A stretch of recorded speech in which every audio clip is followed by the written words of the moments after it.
On the night of September 1788, an Austrian army of 100,000 men, equipped with modern military equipments, advancing into Ottoman territory under the personal command of the Holy Roman Empire, fought a desperate, blood-soaked and entirely unnecessary battle in which the enemy was never present at any point.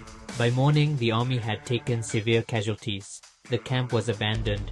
The emperor had been thrown from his horse into a creek. This is the Battle of Karansebes, the night the Austrian army defeated itself.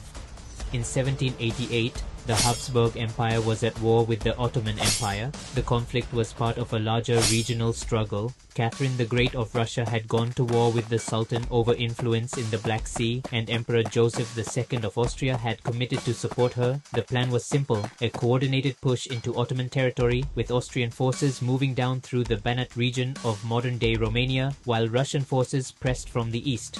By September, Joseph II had personally taken command of an army of around 100,000 men. They were marching south along the Timish River, looking for the main Ottoman force. On the night of the 17th of September, the Austrian army stopped to camp outside the small town of Karansebes, in what is now western Romania. The Ottoman army was, by every contemporary account, still 2 days away. A detachment of Austrian hussars, light cavalry, was sent ahead to scout for Turks across the Timish River. They found no Turks. What they did find on the far bank was a group of Romani traders with a substantial supply of schnapps. The hussars, who had been riding all day, made a purchase. They settled in to drink it. A little later, a column of Austrian infantry crossed the river, also looking for Turks, and came upon the hussars enjoying their evening. The infantry asked for a share. The hussars, by this point well into the schnapps, refused. What followed, by the surviving account, was an argument over a barrel of schnapps in the dark between two units in the same army with weapons loaded. It went the way these things tend to go. Someone fired a shot. Whether it was deliberate or accidental, no contemporary source agrees. What is agreed is what happened next. The infantry, suddenly under fire from a group of men they could not clearly see in the dark, on the far bank of a river in enemy territory, drew the only possible conclusion: the Ottomans had attacked. They opened fire. The hussars, similarly confused, opened fire back. Both sides began shouting warnings to the rest of the army across the river. The cry that went up, "Türken, Türken," was German for Turks, Turks. Austrian officers immediately began shouting orders to halt and regroup.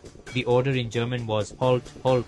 The Austrian army of 1788 was not a German army. It was a Habsburg army, a polyglot force of Germans, Hungarians, Italians, Czechs, Croats, Slovaks, Romanians, Serbs, and Poles.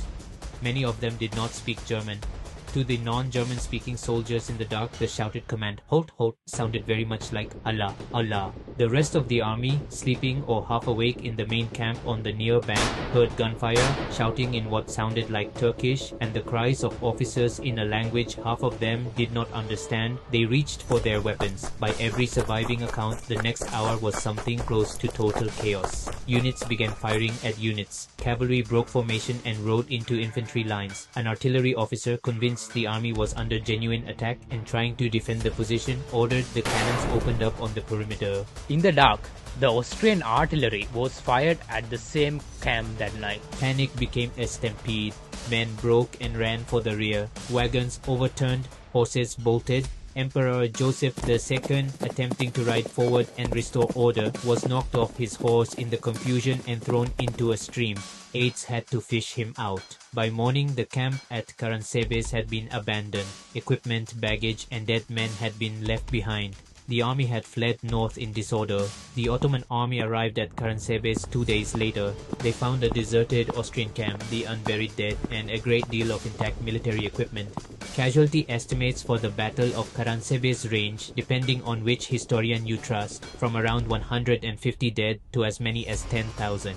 The wide range tells you something. Some details of the traditional story, the schnapps, the Romani traders, the Allah misunderstanding, come from a single Austrian source written more than 40 years after the event, and modern historians treat them as folklore layered on top of a real incident. What is documented is the core. There was a friendly fire panic on the night of the 17th of September at Karansebes. The army did abandon its position. The emperor was thrown from his horse. And when the Ottomans arrived 2 days later, they took field without firing any single shot. The Austrians eventually lost the war, although Karansebes was not really why. The campaign had been badly planned, badly supplied, and badly led from the start. But for 2.5 centuries, the night at Karansebes has stood for something very specific in military history. It is what happens when an army that has no idea what it's doing meet an enemy that technically isn't there. The Ottomans that week didn't need to fight at all. The Austrians did the work for them.